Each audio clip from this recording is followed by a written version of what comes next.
My little sister Lucy died an hour before the wedding. My father beat me until I bled and screamed, "Put on her dress now! The colonel paid for a bride."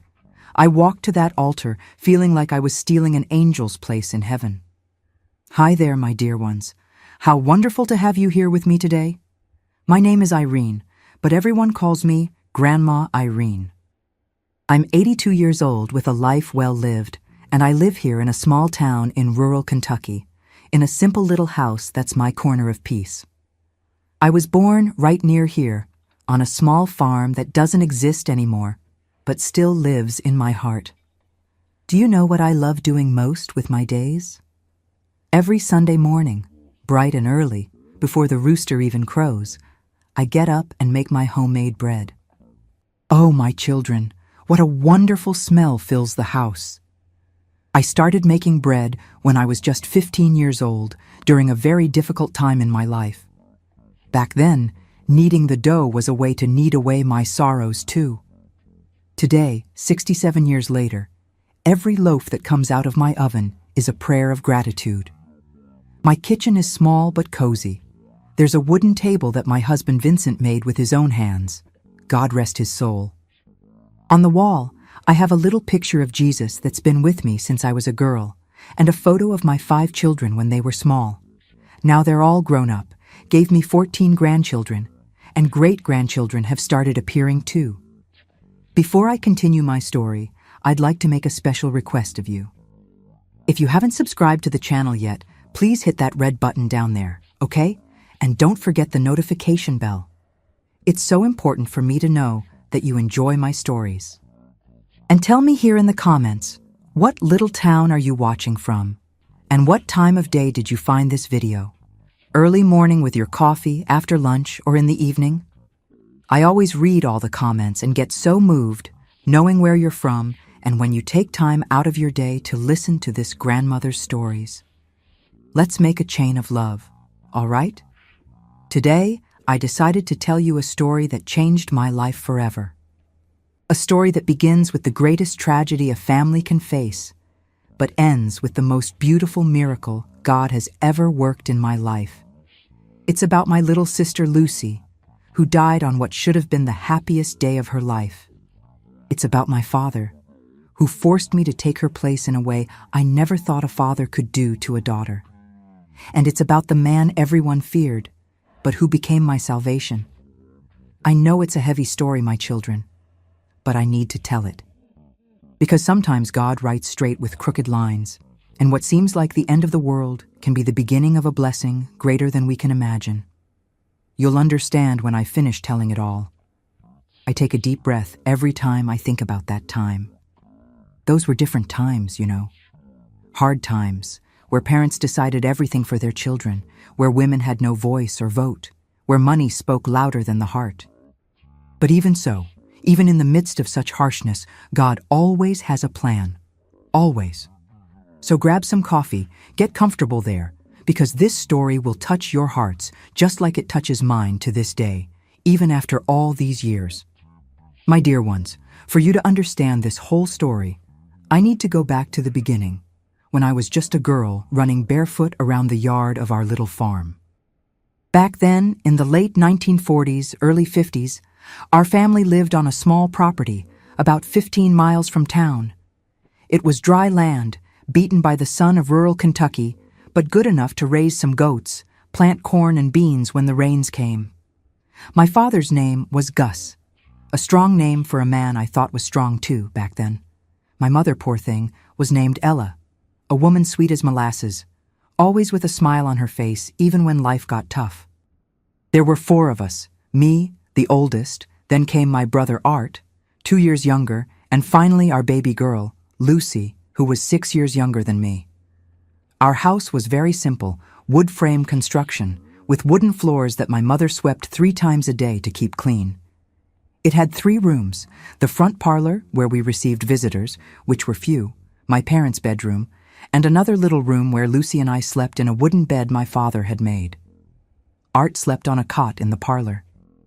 The kitchen was separate, out back, so the smoke from the wood stove wouldn't get into the house. We always woke up before sunrise. My father would go out to tend the cattle, just about 12 head, plus the goats. My mother and I would go fetch water from the well, which was about 200 yards from the house. Lucy, being the baby, would play in the yard while I helped with chores. After breakfast, always cornbread with goat's milk and sometimes a piece of cheese, I'd go to the little schoolhouse in town, walking more than an hour each way. The teacher was called Miss Quincy, a stern but fair elderly lady who taught me to read and write. Lucy was still too young for school, so she stayed home helping our mother with the lighter work. I remember she had a special way with plants. Everything she touched would bloom. Our backyard was full of sunflowers because of her. Our games were simple, my children. We made dolls from corn husks, played house under the oak tree that gave shade in the yard. Art made slingshots to chase birds, but it was more to scare animals away from the crops than anything else. Lucy and I liked to play school. I was always the teacher, and she the student. What a smart little girl my sister was. She learned everything so quickly. On Sundays we went to service at the town chapel, the whole family dressed up. Lucy and I wore our calico dresses that our mother sewed with such care.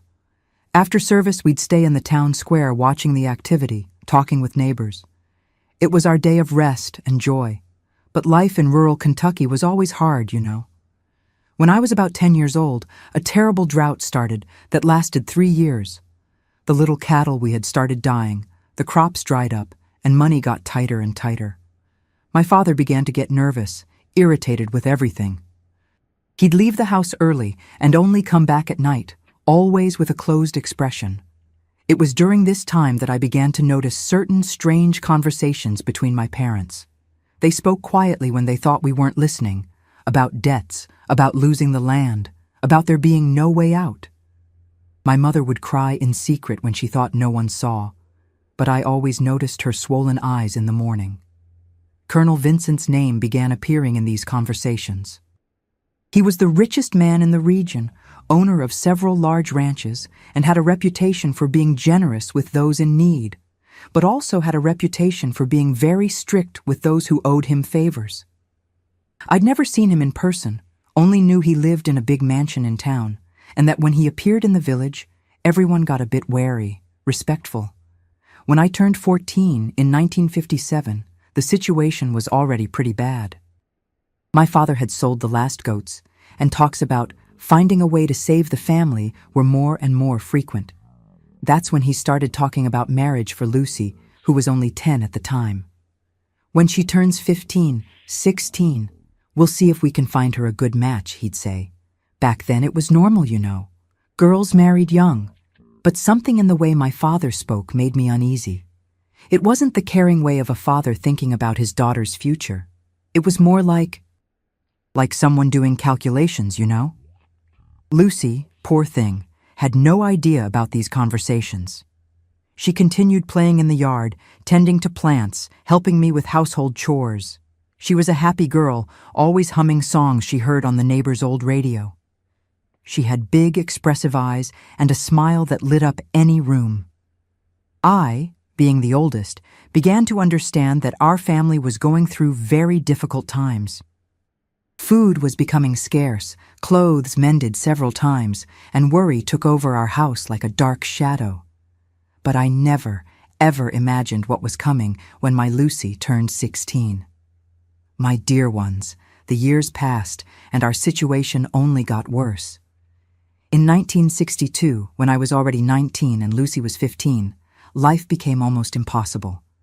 The drought had ended, but the debts my father had accumulated during those difficult years were suffocating our family like a snake slowly tightening. It was during this time that my father began leaving the house for entire days, always saying he was going to take care of some business in town. He'd come back with a closed expression, sometimes smelling of whiskey, and lock himself in the room to talk quietly with my mother. I heard muffled sobs coming from there, and my heart already sensed that something very bad was being plotted. Lucy had become a beautiful young lady, my children. At 15, she was tall for her age, had chestnut hair that shone in the sun, and those sweet eyes that made anyone melt. She continued with that gentle way she'd always had, caring for plants, helping our mother, humming in the mornings. But I noticed she was beginning to sense the tensions at home. Sometimes I'd catch her looking worried when our parents argued, even quietly. It was on a December afternoon, terrible heat beating down on rural Kentucky, that my father came home with a strange gleam in his eyes. He called my mother to the bedroom, and they stayed talking for more than 2 hours. When they came out, my mother was pale as a sheet, and my father had an expression I'd never seen before. It was as if he'd found the solution to all problems, but at the same time seemed haunted. "Irene," he called me with a firm voice. "Call your sister here. I have news for both of you." My heart raced. I went to call Lucy, who was in the backyard watering the sunflowers. "Dad wants to talk to us," I said, trying to hide my nervousness. She came wiping her hands on her skirt, with that innocent smile of someone who imagines nothing bad. We sat in the parlor, Lucy and I on the wooden bench, my parents on the straw chairs. The silence weighed in the air like a rain cloud ready to burst. "Lucy," my father began, looking directly at her, "you're going to get married." My little sister's eyes widened in surprise. "Married, Daddy? But to whom? I don't even have a boyfriend." "To Colonel Vincent," he answered curtly. "It's all arranged. The wedding will be at the end of January, when you turn 16. The world stopped at that moment, my children. Lucy went white as cotton. I felt the ground disappear from under my feet, and my mother began to cry softly, trying to hide it. "But Dad," Lucy stammered with a trembling voice, I don't even know this man. How am I going to marry someone I've never seen?" His answer was like a slap in the face. "You'll meet him on the wedding day. He's a good man, Rich. He'll give you a life we could never give you, and he'll save our family from disgrace." Lucy began to cry, not that whiny cry of a child, but a cry of despair, of someone who had just discovered that her life had been decided without her having any voice or vote. I stood up furious. "Dad, how can you do this? Lucy is just a child." He turned to me with eyes I'll never forget, hard as stone, cold as death. "And when do you butt in, Irene? I'm the one who supports this house. I'm the one who makes the decisions. Your sister is going to marry, and that's final." In the days that followed, our house became a hell of tears and arguments. Lucy begged, knelt before our father, promised to work, do anything, except marry a stranger. I tried to intercede for her, but my father became more and more inflexible and violent in his responses. "The colonel already paid the dowry," he revealed in one of these arguments. "He paid all our debts and gave extra money besides. There's no going back, girl. You're going to be the richest lady in the region." We then discovered the terrible truth. My father had sold my sister, literally sold her, as if she were a goat at market. Colonel Vincent had offered a generous sum in exchange for a young and beautiful wife, and my father accepted without hesitation. Lucy began to waste away. She stopped singing, stopped caring for plants, barely ate. She spent entire days lying in bed, staring at the ceiling, crying silently. I stayed beside her, trying to console her. But what words of comfort exist for a situation like this? "Irene," she told me one night, holding my hand, "I'm scared, very scared. They say the colonel is a hard man, that he was married before and his wife died of sadness. What if he's mean to me? What if he hits me? I've never even kissed a boy." My heart was breaking hearing that. I was 20 years old but felt as powerless as a child. What power did a daughter have in those times? None. We were just objects in the hands of the men of the family. The weeks passed like a nightmare. My mother, poor thing, tried to cheer Lucy up, talking about the wedding dress, about how she'd be happy in the big city, about the children she'd have. But I could see in my mother's eyes that she also had a broken heart. It was a desperate attempt to make that situation seem normal when everything was absolutely wrong. The dress arrived 15 days before the wedding.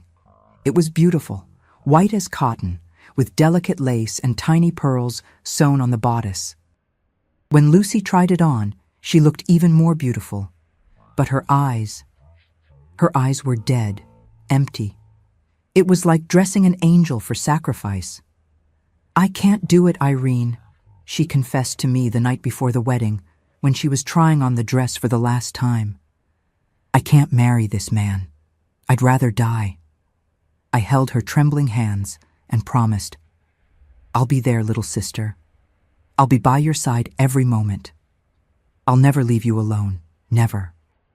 But how could I imagine that God had other plans?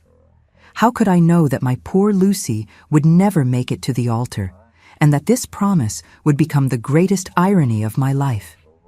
My dear ones, January 28th, 1963 arrived. The day that should have been of celebration turned into the most terrible nightmare a family can live through.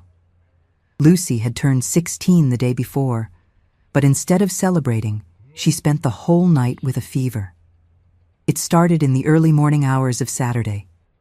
I woke up with her moving restlessly in bed beside me, her body hot as a furnace. "Lucy," I whispered, "are you okay?" She mumbled something I couldn't understand, her forehead dripping with sweat despite the cool air of the Kentucky dawn. I ran to call my mother, who came with damp cloths and chamomile tea. "It's nerves, honey," she said, trying to convince herself. "It's normal for a bride to feel this way on her wedding day." But I could see in her eyes that she was worried. That fever wasn't from nerves. It was different, heavy, dangerous. During the morning, Lucy got worse. She began to shake, to become delirious, saying things that made no sense. She called for our mother, for me, sometimes screamed that she didn't want to get married, that she wanted to run away. My father, when he saw her condition, became desperate, but not for his daughter's health, but for the wedding that was at risk. "She'll get better," he repeated like a mantra. "It's just a cold, a silly flu.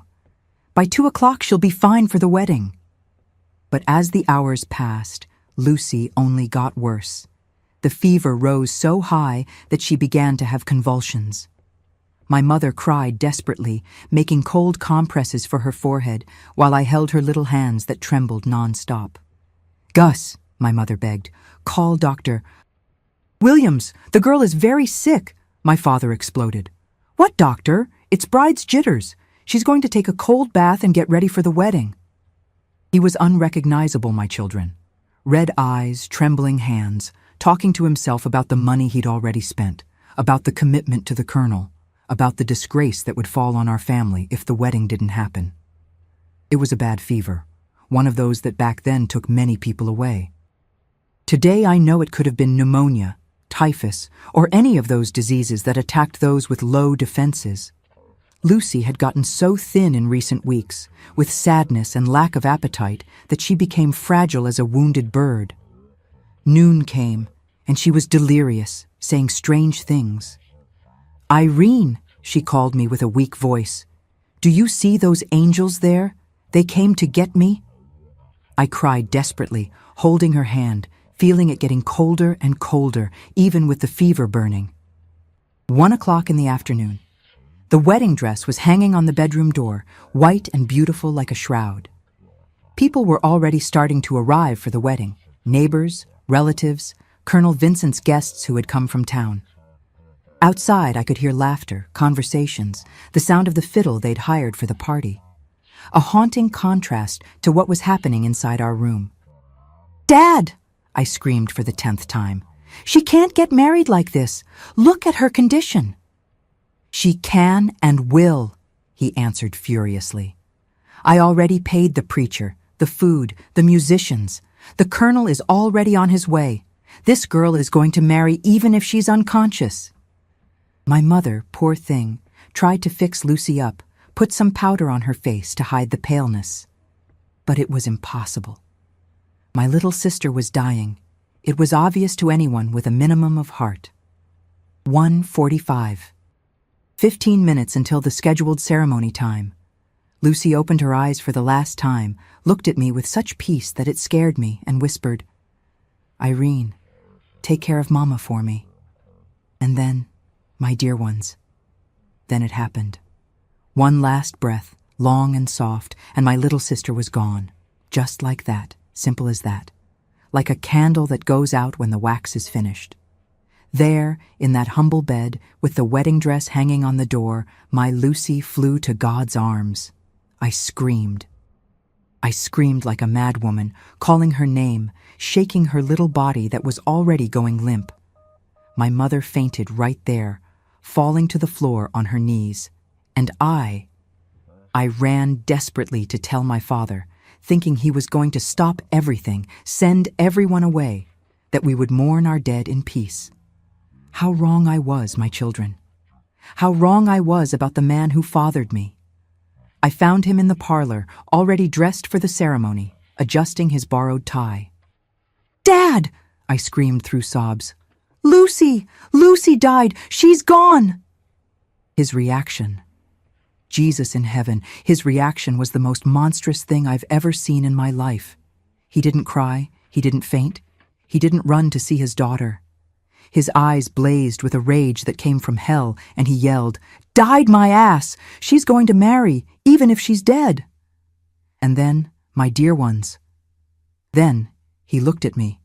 He looked at me in a way that chilled my entire soul, and said the most terrible thing a father can say to a daughter. The colonel paid for a young, beautiful bride. He's going to have a young, beautiful bride. You're 16 years old. He lied about my age to my face. You have the same body as her. Put on the dress. Now. I backed away, horrified. "Dad, for the love of God, my sister just died. How can you think of such a thing?" That's when he completely lost his mind. He grabbed me by the arm with a strength that left purple marks for weeks. He dragged me to the room where my sister's body was still warm, and right there, in front of her, he began to beat me in a way he never had before. "You ungrateful wretch! Think I'm going to lose everything because of a dead girl? Put on that dress, or I'll break you completely."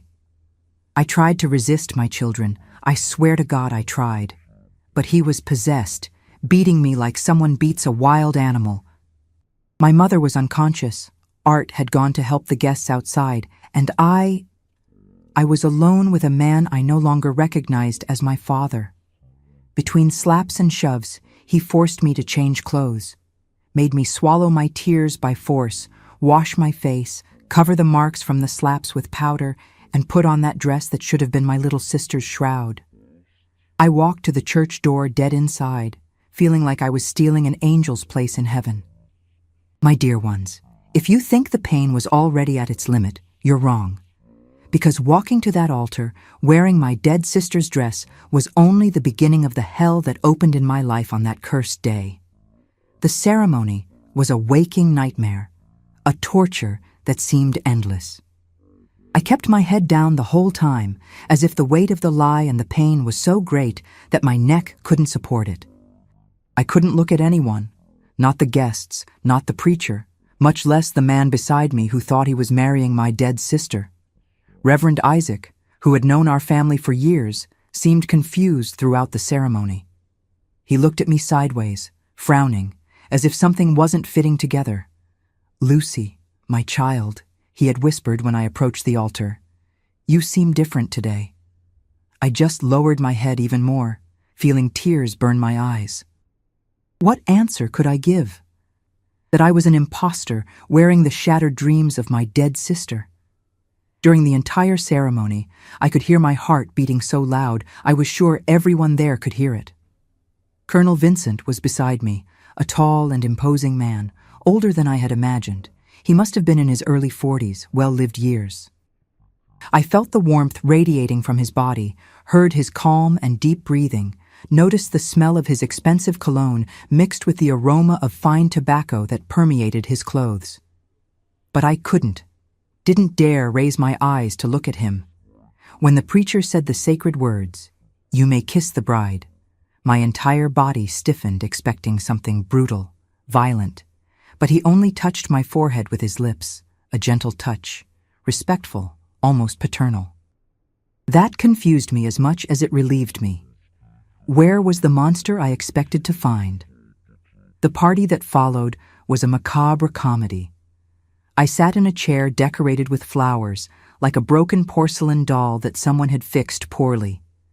People came to congratulate me, all smiling, all happy, all calling me Mrs. Lucy, and I just nodded, unable to speak. Every time I heard my sister's name coming from these people's mouths, it was like someone driving a dagger into my chest. My father circulated through the party like a proud rooster in the barnyard, chest puffed out, receiving congratulations, drinking whiskey as if he were celebrating the greatest victory of his life. He laughed too loud, spoke too loud, gestured exaggeratedly, all signs of a man trying desperately to disguise something terrible he had done. "Where is Mrs. Ella?" Several people asked about my mother. "Oh, she took ill," my father answered without hesitation. "You know how it is. Mothers get emotional when their daughters marry." Shameless lie. My mother was at home, alone, watching over her true daughter's cold body, probably still not believing the horror that had happened. "Mrs. Lucy is a little shy today," I heard my father explain to a group of curious guests. "It's normal, right? First time away from home, big wedding. She was always kind of bashful anyway." I wanted to get up from that chair and scream to everyone there, "I'm not Lucy! Lucy died today. This man sold a dead daughter and forced me to take her place." But my throat was closed, sealed by pain and shock. As the afternoon progressed and the party continued, I felt more and more disconnected from reality. It was as if I were floating above everything, watching that macabre farce from outside my own body. Musicians played fiddle and banjo, people danced and laughed, children ran between tables grabbing sweets, and I was there, in the center of everything, dead inside. When the sun began to set, painting the sky orange and red like blood, came the moment I most feared. Time to leave with my husband. Colonel Vincent approached my chair, and with a bow that surprised me, offered his arm. "It's time for us to go home, my lady," he said with that deep voice that wasn't harsh as I expected. There was an education there, a gentleness that disarmed and confused me at the same time. The carriage that was waiting was the most luxurious thing I had ever seen in my simple country life. 2 horses black as night, with leather harnesses that gleamed in the lantern light. The driver, a middle-aged black man dressed in a navy blue uniform, got down and opened the door with a respectful bow. Inside, the carriage was lined with blood-red velvet, with soft cushions and silk curtains on the small windows. "Allow me," Vincent said, extending his hand to help me up. When our fingers touched, I felt a shiver that I didn't know if it was from fear or something else I couldn't name. The trip to his property was the longest hour of my life. We left our humble village, passed through town with its brick streets and 2-story houses, and continued on a dirt road that led to the outskirts. During the entire journey, I cried softly, hidden in the carriage's shadow, trying to muffle sobs in the wedding dress sleeve that wasn't mine. Vincent didn't say a word during the entire trip, but I felt the weight of his gaze on me. Sometimes, when the carriage swayed because of a hole in the road, our knees would accidentally touch, and I would pull away as if I'd been shocked. He just looked out the window, as if lost in his own thoughts, but I had the disturbing feeling that he was analyzing every detail of my behavior. When we finally reached our destination, I almost fainted from shock. The mansion was a palace compared to anything I had ever seen. 3 stories high, with white columns at the entrance, perfectly manicured gardens with flowers I didn't even know existed, wrought iron gates with gold details, and marble steps that seemed to have come out of a fairy tale. There was electric lighting, something magical I had only seen once in my life when we went to the state capitol. The windows glowed like stars against the dark night, and I could hear the sound of a water fountain somewhere in the gardens. "Welcome to your new home, Mrs. Lucy," Vincent said, helping me down from the carriage with the same gentleness as before. When he pronounced my dead sister's name, I almost collapsed right there, in the middle of that perfumed garden. The reality of what had happened hit me like lightning splitting the sky. I was living someone else's life, a life that had been bought with my innocent little sister's blood. Uniformed servants, more people than lived in our entire village, waited at the entrance, all serious and respectful, making silent bows. A middle-aged woman, with black uniform and impeccable white apron, approached. "This is Mrs. Creusa," Vincent introduced me. "She'll take care of everything you need." The woman smiled kindly and bowed. "Welcome, Mrs. Lucy. It's an honor to have you with us." Once again, that name. Once again, the stab in the chest. Mrs.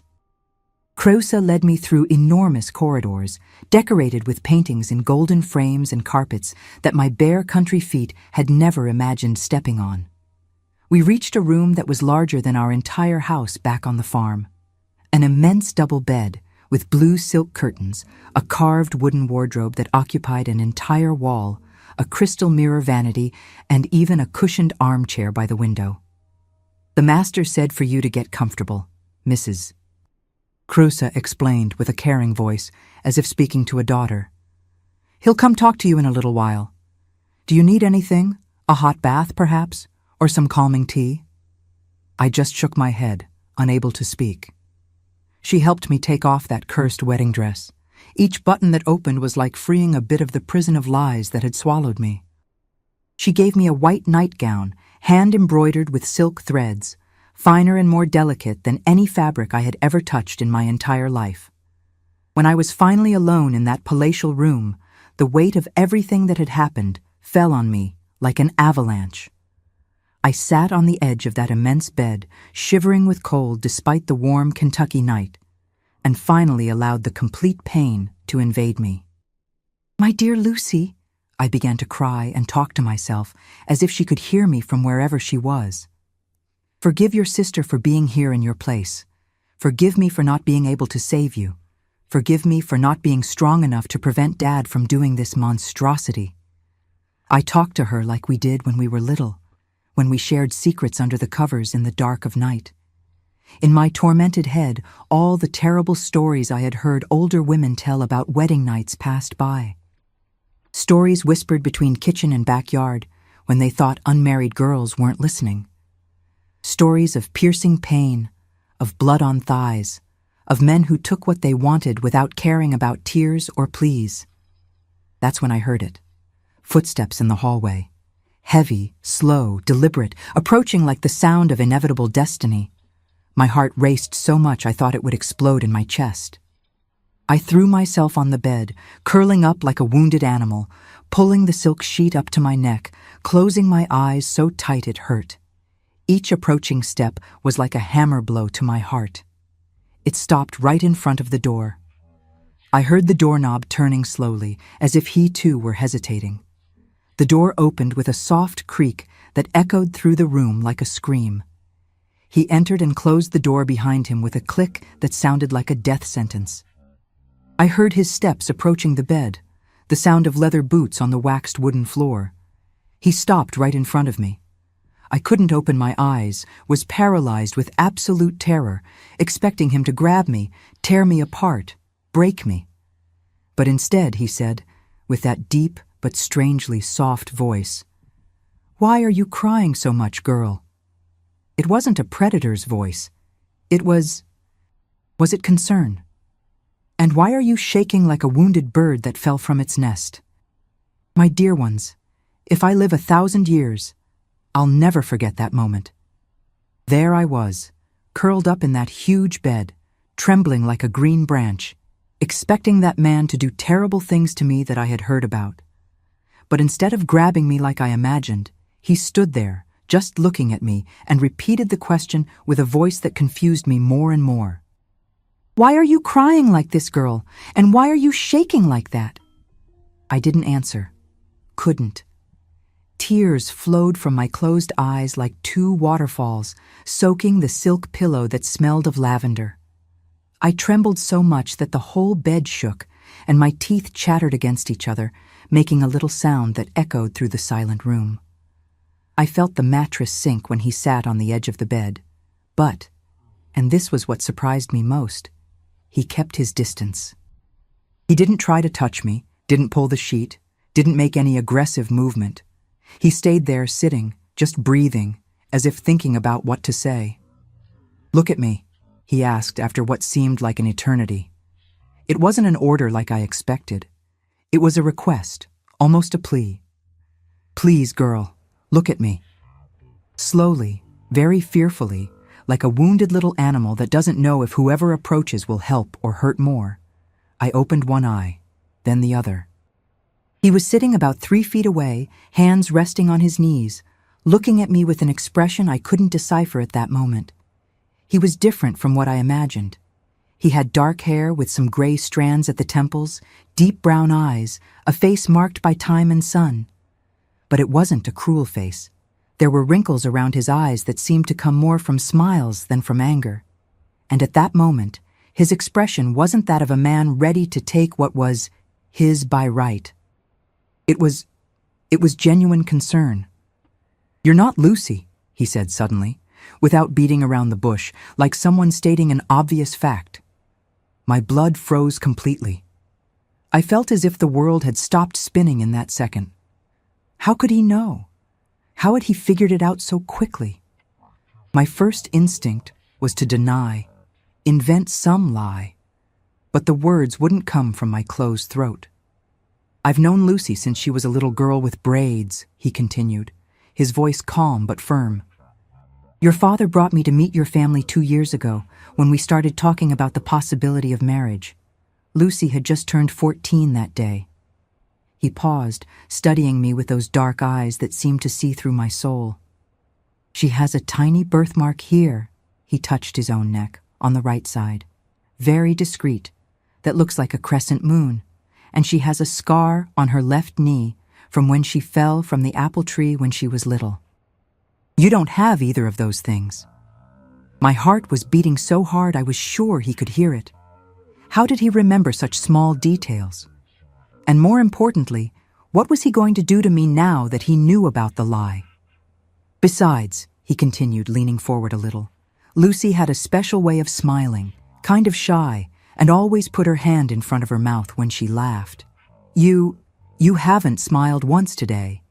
Actually, you look like someone in deep mourning." The tears came back with full force. He was right about everything. I was in mourning for the end of my own life, for my little sister's death, for the destruction of our family. "So tell me something, girl," he said, his voice getting even softer. "Where is my real bride? Where is Lucy?" That's when I collapsed completely. I started crying so hard I could barely breathe. 20 years of entire life falling apart in that moment. All the pain I had swallowed throughout the day coming out all at once. She died," I managed to stammer between sobs. "My little sister died today, an hour before the wedding." Vincent became rigid as a statue. His face changed completely, the color drained from his cheeks, and he put his hand to his chest as if he'd been shot. "Died? What do you mean, died?" And then, my dear ones, I don't know where I got the strength, but I started telling everything. Everything. How Lucy got sick at dawn, how the fever rose and she started delirious, how my father refused to call the doctor because he was only worried about the wedding, how she died in my arms an hour before the ceremony. And my father. I cried so much I could barely speak. My father said you had paid for a bride and you were going to have a bride. He beat me until I bled, forced me to wear her dress, dragged me to the church. Vincent jumped up from the bed as if he'd been electrocuted. He began pacing back and forth across the room, hands in his hair, murmuring words I couldn't understand. Suddenly, he stopped and turned to me. "That bastard!" he screamed with a rage that made the windows tremble. "That damn bastard sold a dead daughter and forced me to be an accomplice to a kidnapping." I curled up even more in bed, thinking that now he was going to take his anger out on me. But what happened next was the most unexpected miracle of my life. Vincent approached the bed again, but this time went directly to where I was. He sat very close, lifted my hand very carefully, and I saw that his eyes were shining with tears. "Girl," he said with a broken voice, Forgive me. Forgive me for being part of this monstrosity, even without knowing it. I couldn't believe what I was seeing. That man everyone feared, that powerful colonel who bought and sold land like changing clothes, was crying. Crying for me, crying for Lucy, crying for the injustice that had happened. You need to know something, he continued, holding my hand between his, which were calloused but gentle. I didn't buy anyone, never bought anyone. What happened was different. And then he told me the truth that changed everything. 2 years ago, my father had sought out Vincent in town, saying he was having financial difficulties and needed help.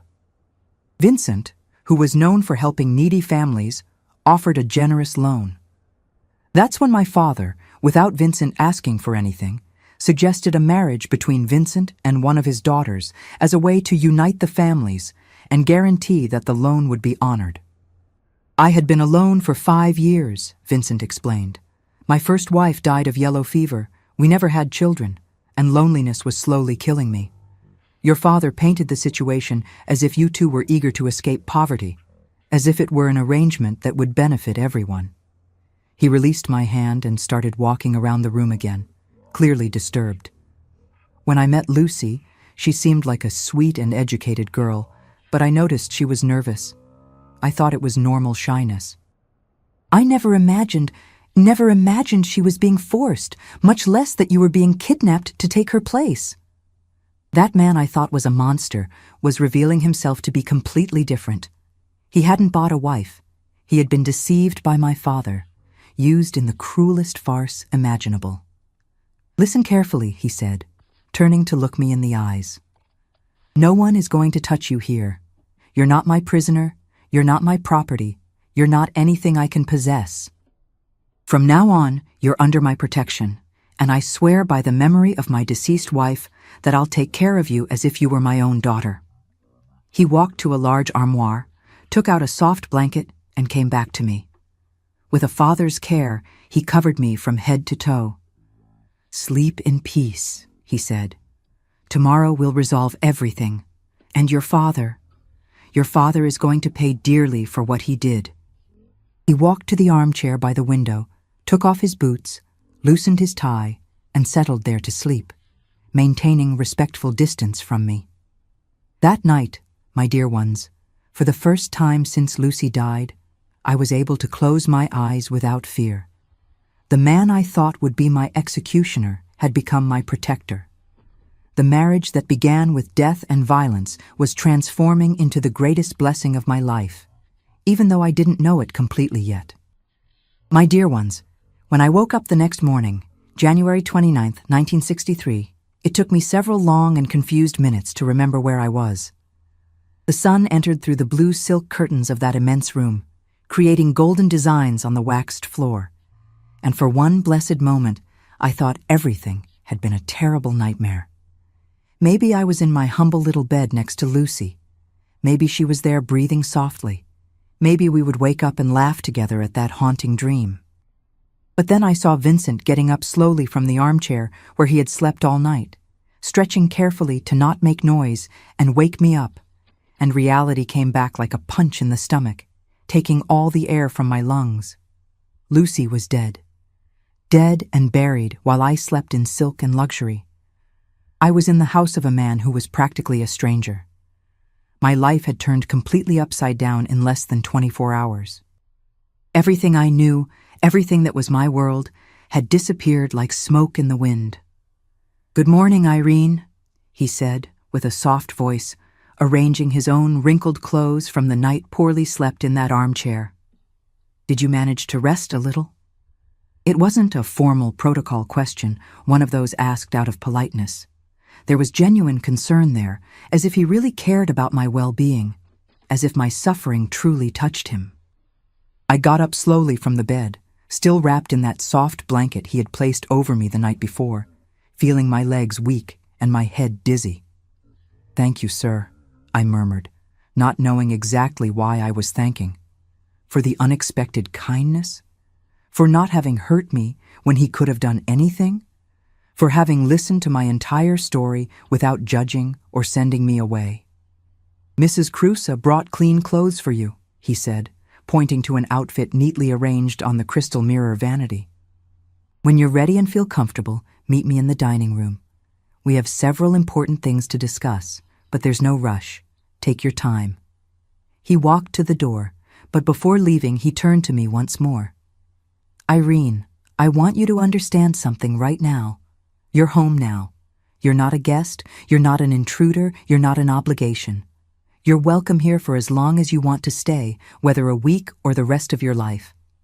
He left the room, closing the door gently, and I was alone in that luxurious space trying to process this new reality that had fallen on me like unexpected rain. The clothes Mrs. Crusoe had separated were simple, but of a quality I had never felt in my hands.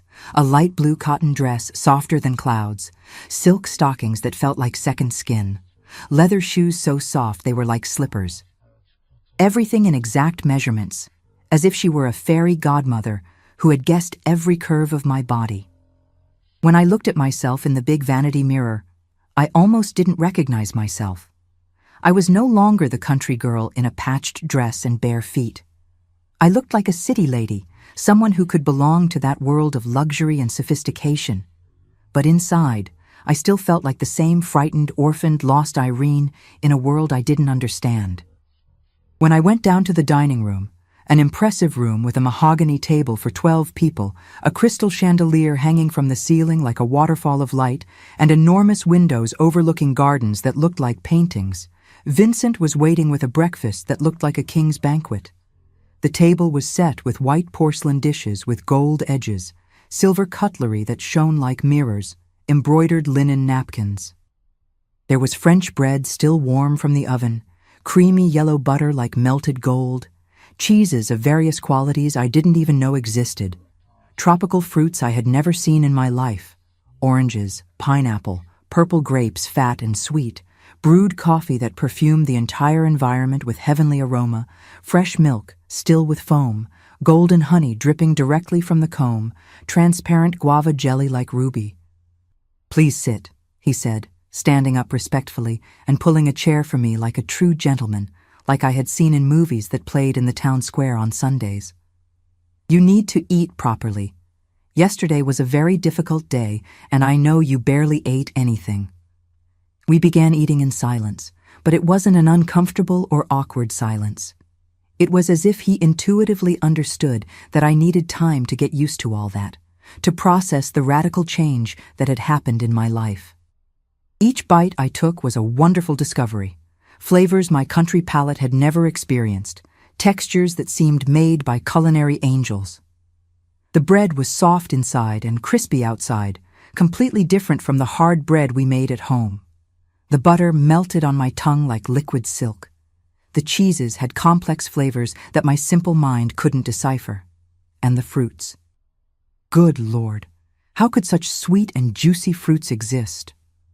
"Irene," he said suddenly, after we'd eaten for about 20 minutes, and hearing my real name coming from his mouth was like immense relief, as if I were coming back to exist as a real person after hours of being just a ghost of my dead sister. "That's really what you're called, isn't it? Irene?" "Yes, sir," I answered quietly, still intimidated by all that elegance around me. "You don't need to call me sir," he smiled for the first time since I'd known him, and that smile completely transformed his face, removing all severity and showing a gentleman behind the imposing appearance. "You can call me just Vincent, or Mr. Vincent if you prefer, and I want you to know something very important. Starting today, this is your real home. It's not a temporary favor I'm doing. It's not passing charity. This is your house, and you're part of our family." I started crying again. It seemed I couldn't stop crying since the day before, as if all the tears I had kept for 20 years of life were coming out at once. But this time they weren't tears of despair or terror. They were tears of deep relief mixed with total disbelief. After so much horror, so much violence, so much pure evil, how was it possible that such kindness existed in the world? "But before we talk about the future that awaits you," Vincent continued, and his expression became serious and determined, "we need to completely resolve the past. Your father needs to pay dearly for what he did. Not only for having deliberately deceived me, but mainly for having beaten you like an animal and forced you to marry against your will. That's a crime before God and men." He got up with decisive movements and went to an old dark wood desk in the corner of the room, from which he took some official papers, an elegant fountain pen, and a golden signet with his initials engraved. "First," he said, while beginning to write with firm and elegant handwriting, "I'm going to immediately cancel all payments I made to him.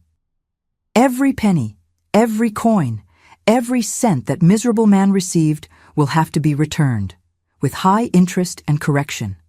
I'm going to put him in a worse financial situation than when he came looking for me." While he wrote, I could see the controlled but intense anger in his eyes, but I realized it wasn't anger directed at me. It was anger in my defense, anger for justice, holy anger from someone who saw innocence being trampled and won't let it go unpunished. "Second," he continued, sealing the first document with red wax, "I'm going to make sure that the entire town and all the surrounding settlements know exactly what kind of father he is. A man who sells his dead daughter and beats another to take her place doesn't deserve anyone's respect. He'll be persona non grata anywhere civilized from here to Louisville." He continued writing other documents, each movement precise and determined. "And third," he said while signing more papers, "I'm going to legally arrange for you to inherit everything you should have inherited from your family by right. The land, the remaining animals, any goods that still exist. You won't be left with nothing because of the monstrosity they did to you." "But I don't want anything from that cursed place," I managed to say between tears, feeling nauseous just thinking about returning to that farm where so many terrible things had happened. "I just want to never see my father again in my life. I just want him to disappear from the face of the earth." "And he will disappear," Vincent guaranteed, with a conviction that gave me chills. "By the end of this week, he'll be so buried in debts and so badly spoken of throughout the entire region that he'll have no choice but to leave here forever. Men like your father are cowards by birth. When they face real consequences for their actions, they flee like rats from a sinking ship." We spent the entire rest of the morning talking, and for the first time in days, I felt like a real person again. Vincent told me about his life, about how he had been widowed too young, about the deep loneliness he had carried for 5 years like a weight in his chest, about how he managed his various properties, always trying to help the most needy families in the region. He wasn't just rich. He was a fundamentally good man who used his wealth and power to do good in the world. "My deceased wife, Clarissa, always said that God gives us resources not to show off, but to help those in need," he told me, looking out the window at the gardens where workers cared for plants with love. "She was like that, always worried about the less fortunate. I think she'd be the first person to hug you and make you feel welcome here." "What was she like?" I asked, curious about the woman who had won that special man's heart. "Sweet as honey, strong as steel. She had been through difficulties before we met. Her father was also a cruel man who mistreated her. When I met her, she was broken, hurt inside, just like you are now. But with love and patience, she bloomed like a rose in the garden.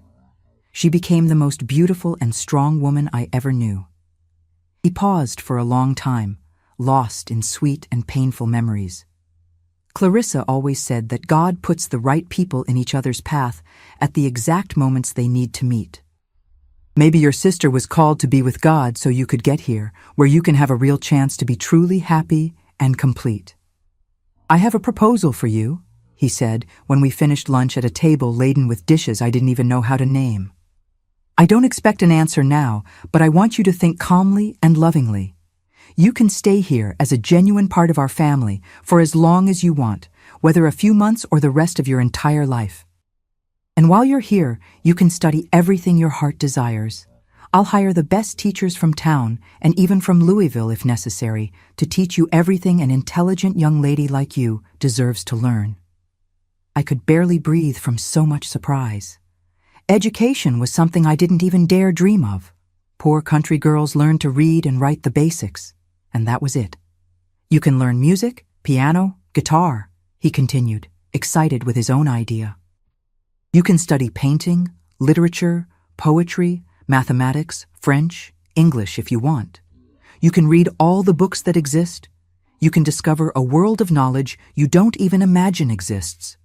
You can have the complete life that a young lady of your intelligence and sensitivity deserves to have. I couldn't believe what I was hearing. A week before, I was just a poor country girl, daughter of a failed and cruel farmer. And there was a powerful and respected man offering me opportunities I didn't even know existed in this world. "Why are you doing all this for me?" I asked, genuinely confused and still suspicious. "You don't know me at all. You don't owe me any favors." Vincent became thoughtful for a long moment before answering, as if he were choosing his words very carefully. "Because you remind me a lot of my Clarissa when she was young, not physically, but in essence, in soul. She had also been through terrible sufferings before we met. She had also been mistreated by her own father, forced into situations no woman should be forced to face. When I met her, she was broken inside, just like you are now.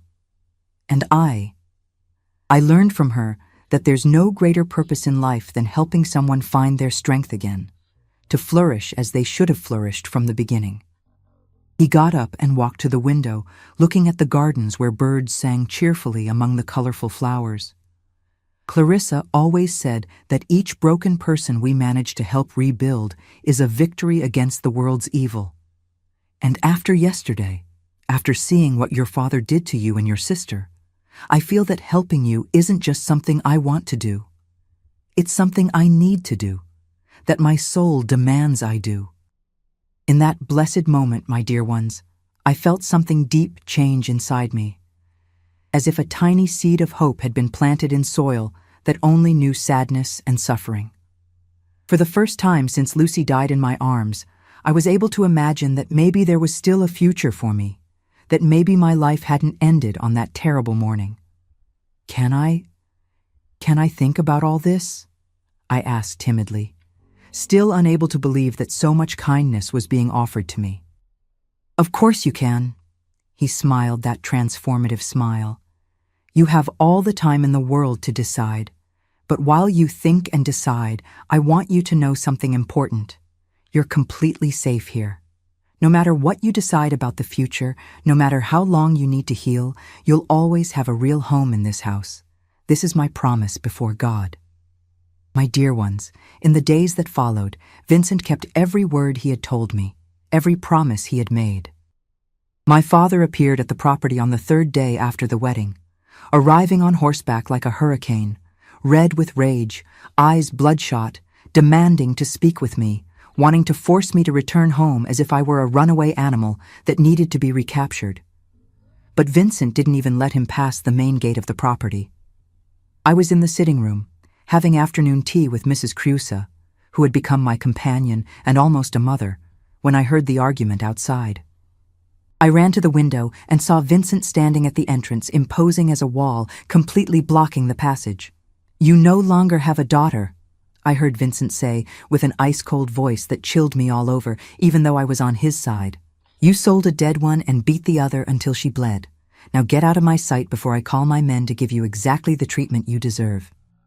My father tried to argue, shouting about father's rights, about patriarchal authority, about how I was his property until officially married.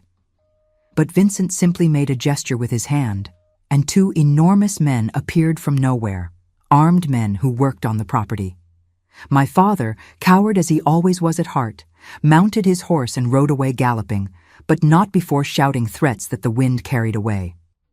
"He won't bother you ever again," Vincent assured me when he entered the room, seeing that I was trembling by the window.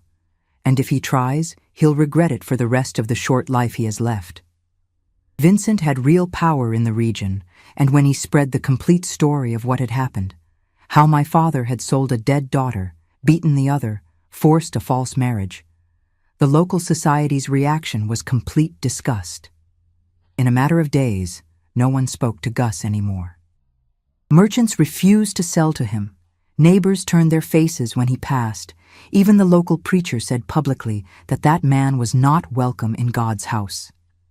In exactly 1 week, as Vincent had predicted, my father hastily sold what remained of the property for almost nothing because no one wanted to do business with him, and disappeared from the region forever.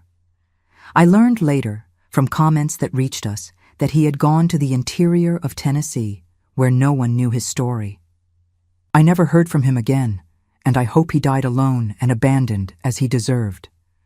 My mother, poor Ella, died 2 months later, in March 1963, of sadness and disgust. She couldn't bear losing Lucy, the shame of what her husband had done, the complete destruction of the family. Vincent took me to the wake and burial, supporting me at every moment when I collapsed from crying so much. He was the one who held my hand when they threw dirt on my mother's coffin. He was the one who consoled me when we returned home. Art, my brother, who was only 18 and didn't know what to do with his life alone, went to live with some distant relatives in Nashville. We said goodbye on a rainy April afternoon, hugging and crying a lot, promising to always write to each other.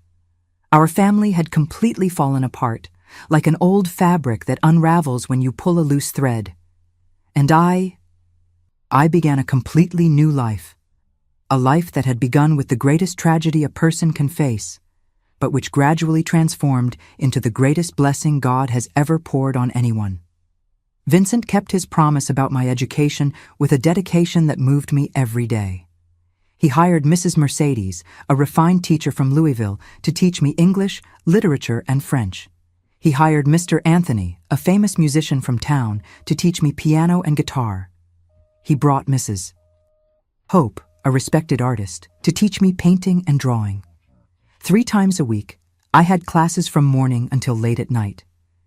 It was as if an entire lifetime of knowledge was being poured into my thirsty head. I devoured books like a starving person devours bread. I read Mark Twain, Edgar Allan Poe, translated French novels, poetry by Walt Whitman. I discovered I had a facility for music, that my country fingers found the piano keys as if they had always known the way. But the deepest change didn't happen in classes. It happened in the daily conversations Vincent and I had after dinner, when we would go out to walk through the property's gardens. He told me about the world outside, about politics, about business, about books he had read, about travels he had made when young. And I discovered I had opinions, that I knew how to ask intelligent questions, that I could talk as an equal with a cultured man like him. "You have a brilliant mind, Irene," he told me on one of those walks, when I had been living on the property for about 6 months. "It's a shame it was hidden for so long under so much suffering." Gradually, without me really noticing when it started, the respect and gratitude I felt for Vincent began transforming into something deeper. He was no longer just my protector, my savior. I began noticing details I hadn't seen before. How he smiled when he saw me play piano, how proud he became when I understood some difficult concept in classes, how his eyes shone when we talked about literature, and he also changed with me. The serious and formal man of the first months gave way to someone more relaxed, younger, who laughed at my funny observations about city life, who taught me to waltz in the sitting room when it rained, who brought flowers from the garden to decorate my study table. It was on a September night in 1963, almost 8 months after my arrival, that everything changed between us. We were in the house's library, an enormous room full of books from floor to ceiling, I reading a French novel and he reviewing farm documents. Suddenly, I looked up and caught him looking at me with an expression I had never seen before. "Irene," he said, closing the papers and coming to sit in the armchair next to mine. "I need to tell you something, but I'm afraid of your reaction."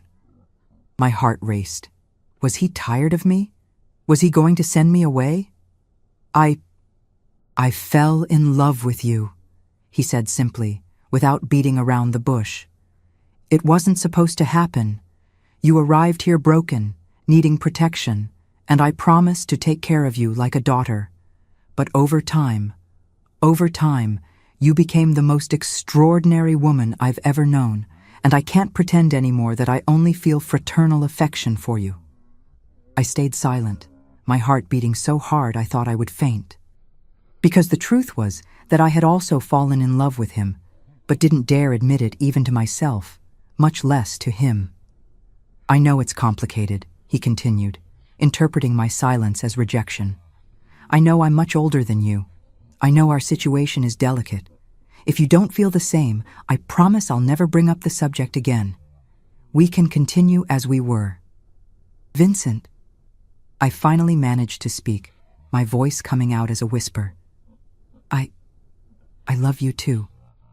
I've loved you for months, but was afraid it was wrong, that you saw me only as someone under your protection." The smile that lit up his face at that moment was the most beautiful thing I've ever seen in my life.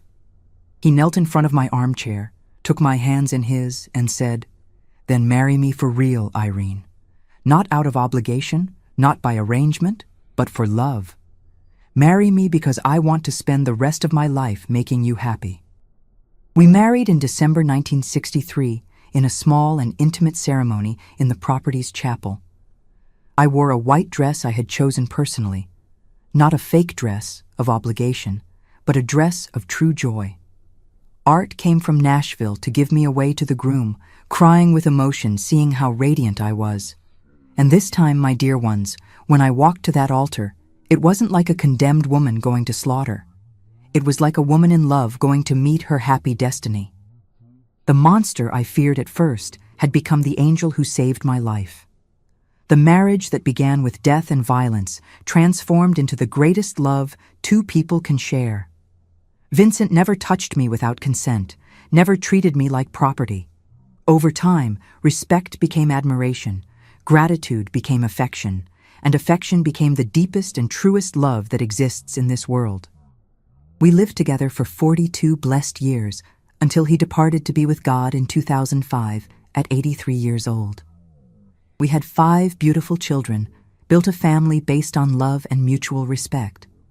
And to this day, at my 82 years, I wake up every day thanking God for having transformed the greatest tragedy of my life into the greatest blessing a woman can receive.